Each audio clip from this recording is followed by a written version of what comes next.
All right, everybody, welcome back to the Wholehearted Truths podcast, where we've got a little bit of sass mixed with grit, grace, and a whole lot of faith. And today you get an incredible faith-driven leader that I am so grateful to work alongside. Her name is Rebekah. You're going to get to hear more about her story. She is a Michigan girl, now in Wisconsin, married to an incredible man, and she is an animal baby mama with me as well. So, Rebekah, we're going to dive right in. I first want to ask you about where you were before. What was stirring inside of you? Walk us through what that looked like before we get to the good stuff here. Yeah, thank you for having me on, Emily. So my answer to this is really twofold, both personally and professionally. So I used to be an athlete when I was in high school. I was very active, did all the sports, all the things. After high school, I went to college and became a nurse because I wanted to have a career where I could help people.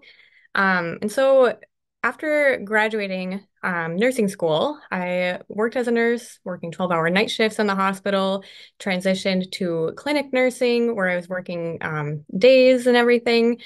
Um, so like from the world standards, I pretty much had it made. Like I had a good job with good pay, good hours, all the things. But honestly, inside I was miserable. I was struggling with anxiety. I had little to no energy.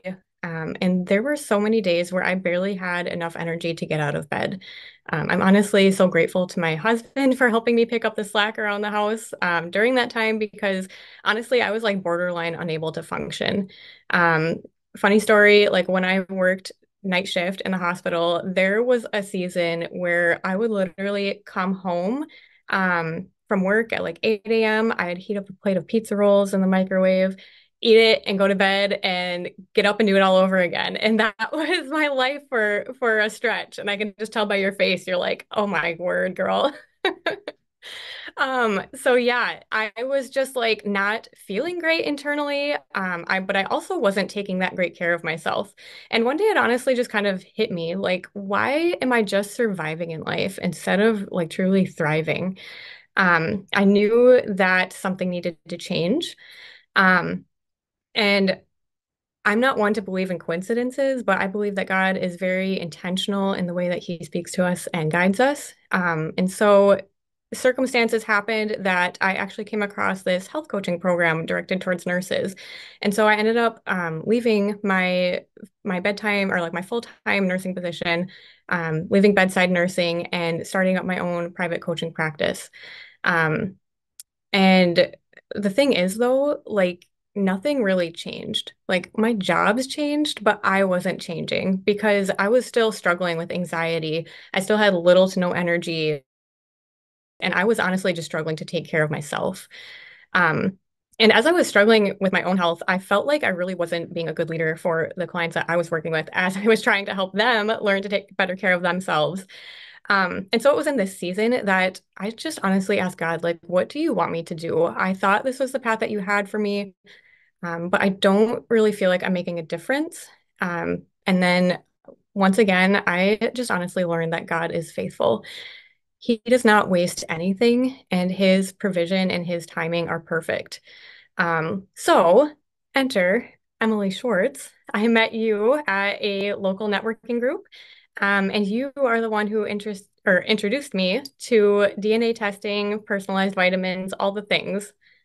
Yay! So much fun. First of all, I love your vulnerability and I appreciate that so much. And your obedience to Christ. Like, that is not something that's easy to do. So, let's bring this thing home. Walk us through where you're going now. You said that you saw this DNA thing, and like, what changed for you there, and what excites you about what's to come? Yeah. So, honestly, I am just so excited to see the doors of opportunity that God is going to open up for me as a result of this journey.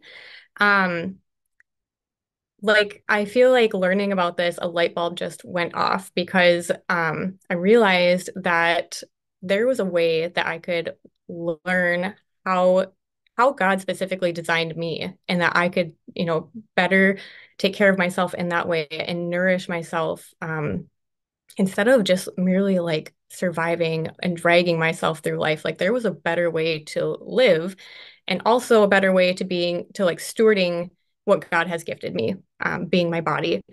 So I'm honestly just excited to see the doors of opportunity that are going to open up. I'm super excited to offer a way more personalized approach to my clients. And I won't give any spoilers away, but I'm honestly really looking forward to some upcoming events that are going to be coming up this fall.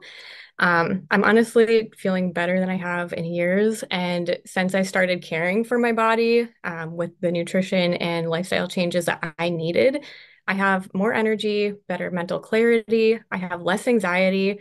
Um, and hopefully, as my body continues to heal along this path, the prayer for my husband and I is that hopefully we can start our own family in the near future here.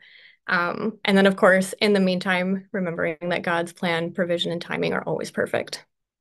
I love that. I appreciate your transparency, your vulnerability in sharing. I always say that when we can be open and honest about ourselves, that invites somebody else to write their story, whatever that may look like for them. So, Rebekah, in 30 seconds, like just a couple words, your last final punchline, why should somebody do this? Why should somebody not get stuck in paralysis by analysis? And if they've got something stirring, why jump and do that?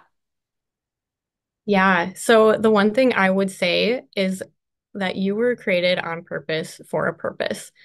Um, God created you intentionally.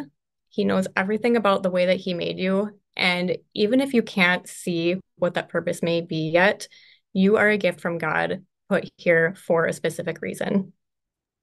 Beautiful. I feel like that was a mic drop moment. So, as you all know, listening here, I'm always going to give you homework because we never want to just listen. We want to be able to listen and apply as well. So, whatever struck you about what Rebekah said today, I want you to write that down and write your action plan underneath that. How are you going to overcome that piece that related to you or to somebody you know? If it's not you, share this with somebody and I want you to make an action plan for something that you're feeling stuck in or stirring inside of your heart right now and take action on that within the next week.